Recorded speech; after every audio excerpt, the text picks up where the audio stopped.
Hey guys, back for another video today. So we're going to talk a little bit again about blacks in special operations. This is part two. So when I was at Fort Leonard Wood, Fort Lee, Fort Leonard Wood is where I went to basic training. There's a few blacks. None of them were going towards combat MOSs. I wasn't even going towards combat MOS. Um, and also, even when I went to Fort Lee, it's mostly blacks. But we did see some Rangers out there training, but they were all white. They're running around the track, the run track with sandbags and stuff. They're all white, so you rarely ever see blacks in special operations.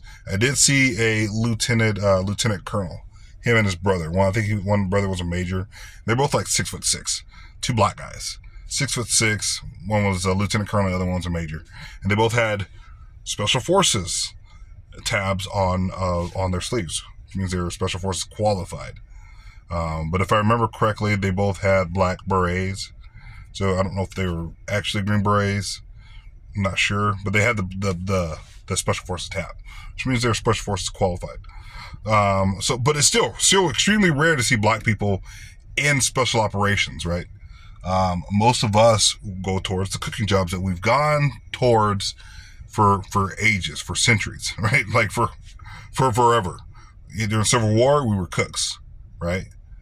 Patching up people, going to the battlefield, picking bodies off the ground.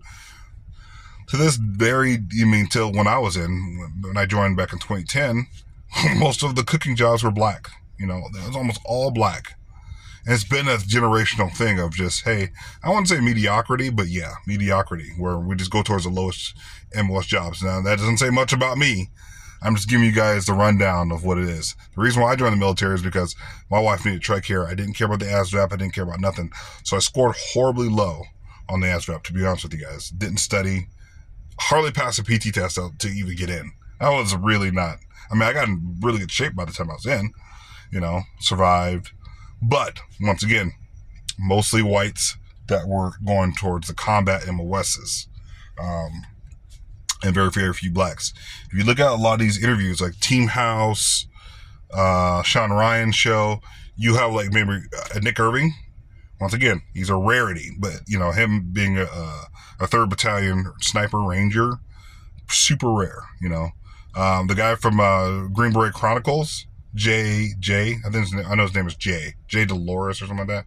He can speak Spanish, if I remember correctly, in black. So he's not. So, anyways. So he was special forces, actual Green Beret, right? I think he's a weapons sergeant. But he talks about the disrespect that he used to get when he was in the military. Like, hey, when he would go overseas, people would automatically assume that he wasn't in charge and that he wasn't very smart. And he had to prove himself that he was smart. Instead of getting angry about it, that's just kind of sort of how it was. But unfortunately, you see us black people, when we just don't really fit into society. We've always been more counter-cultural to society because of the way we've been treated. So you're seeing all of these things on like Nikki TV and some of these other military YouTube channels and some of these other channels. And these black soldiers are just going off, losing their minds, growing beards because we have razor bumps. And I had razor bumps on the back of my head because they were using the same clippers. And all the black soldiers there, by the way, had like the most painful bumps, because our hair grows differently. It goes back into our skin. Therefore, it causes razor bumps, acne, all that stuff. It's just awful. So we'd always have these bumps all over us. It was just awful. So we've always had issues integrating into society. When it came to black women, with, the buns and the regulations with black women, we have, weaves and stuff like that. And the whites weren't like, they just don't understand how it is for black people to join the military. They're just like, just use your natural hair, bro. Like, we're like, but some of us have weaves, and then some of the black soldiers, you see them with beards and people make, talk crap about them. We've just never really fitted very, very well into the military side of things with the beards, right? Saying, well, I got this shaving profile and this and that, whatever. Still, it shows, you guys don't know, but failure to adapt is an issue in the military. It's something that's never going to change. Not that we're going to be able to go in there and say, we're going to change no. The military is owned by, strong white men, not white men who are like the whole, soft and everything. No, military has changed. It's gone back to where the hardcore days of, shark attack and all that stuff that I used to go through. So it's different. So you're not going to just be able to say, well, we're going to change everything for black people so that we can integrate better. It just doesn't work that way. So those are all the issues that we've had integrating into society. And when it comes to blacks in Houston, down Texas, one of the biggest areas for blacks. They talk about Houston, these pools down there. And I've had friends that were down there as well, white friends. They go to these giant communal pools and there's a lot of black kids, and none of the black kids know how to swim. You have to know how to swim to join special operations. Even if you go to the regiment, special forces, all those things, you have to know how to swim. Navy SEALs, not very many of us know how to swim. Look at Olympics and stuff like that. There's maybe one or two, a couple, 2, 3, 4, but once again, mostly white. Skiing events, mostly white, because of where we are. Blacks are geographically more towards the hotter areas in the world versus whites. Now, there's blacks that can swim, Africans that can swim. I'm not saying that, but I'm saying typically we're on land. That's what you talk a lot. Most black people are like, dude, I'm staying on land. Why the hell you got me trying to jump out of a plane, which is what people are going to be doing if they join special operations, or swimming, which is very hard. Most again, a lot of my white friends talked about how they were down in Texas, and none of the black kids know how to swim. You have to know how to swim. That also affects us going into special operations, right? Skiing. These are some of these skill sets that some of these white people have. Black people just don't go towards. I have neighbors out here, black neighbors, believe it or not, and they don't try to integrate into society. None of them do. It's just kind of how it is. They'll have barbecues, they'll hang out, drink, drive around in the cars. My neighbors got their pants hanging off their asses, right? So they're not even trying to adapt and be in society. But if you go right across the street, there's a bunch of, they have race cars and race tracks and Reading Speedway where everybody goes. You'll never see black people there, but you'll see white people. You'll see some Hispanics, but you just won't see us integrating into society in the same way. Even when it comes to names and stuff like that, instead of saying, hey, my name is Marcus, they'll say, my name is DeMarcus, or we'll add all these spins to show that we're counter to society. It's just always been a thing with black people. Yes.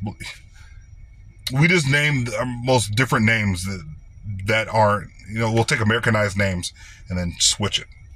So this is kind of like part 2, guys. I don't want to go too long, but part 2 of, us and our, I wouldn't say failure to adapt, but we're just different. No, it's just there's no excuse.